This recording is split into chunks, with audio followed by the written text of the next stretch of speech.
The warning connected to Victoria Newman and a dead body marks a chilling shift in the Newman family dynamic, signaling that the conflict surrounding Newman Enterprises is no longer just about corporate power but about survival.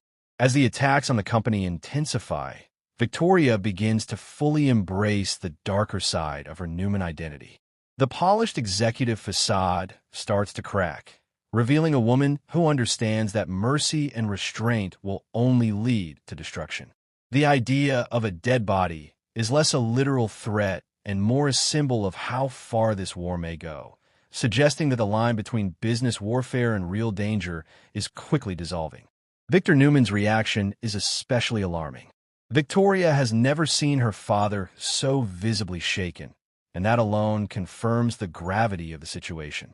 Victor has always thrived on control, manipulation, and staying 10 steps ahead of his enemies.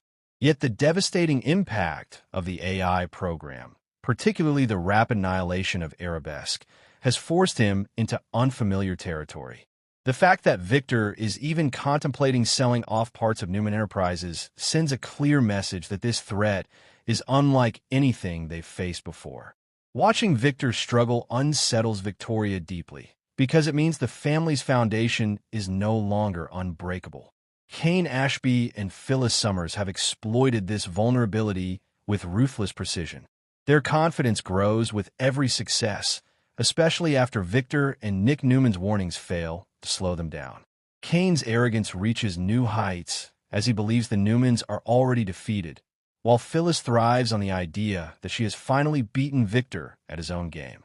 Their alliance becomes fueled by ego and vengeance, making them blind to the danger of pushing the Newmans too far. This sets the stage for Victoria's explosive confrontation during the week of January 19th to 23rd. Cain and Phyllis are reveling in their perceived victory, discussing how to move forward with the takeover and dismantle what remains of Newman Enterprises. Cain talks about ripping the bandage off and seizing full control, treating the collapse of a legendary empire as a foregone conclusion. That sense of triumph is violently interrupted when Victoria storms in, commanding attention the moment she enters. Her declaration that the takeover will happen over her dead body isn't theatrical. It's a raw, unfiltered promise. Victoria is making it clear that she is willing to risk everything, including her own safety, to protect her family's legacy. Phyllis immediately tries to assert dominance by gloating, rubbing her success in Victoria's face and savoring the moment. But Victoria refuses to play the role of the defeated opponent. Instead, she counters with psychological warfare of her own, possibly suggesting that Cain's loyalty to Phyllis is conditional and that betrayal is inevitable. By planting doubt, Victoria reminds Phyllis that alliances built on revenge rarely last.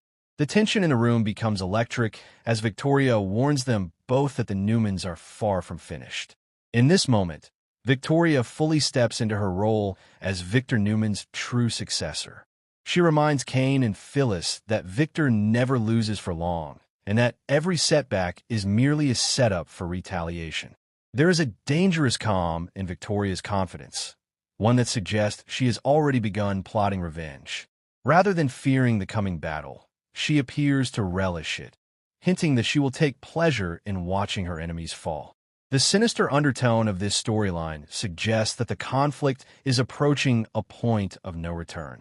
Threats may soon turn into irreversible actions, and the idea of a dead body lingers as a grim warning that this war could claim more than just businesses and reputations. Victoria's transformation into a ruthless protector of the Newman Empire signals that anyone standing in her way may soon face consequences far more severe than they ever anticipated.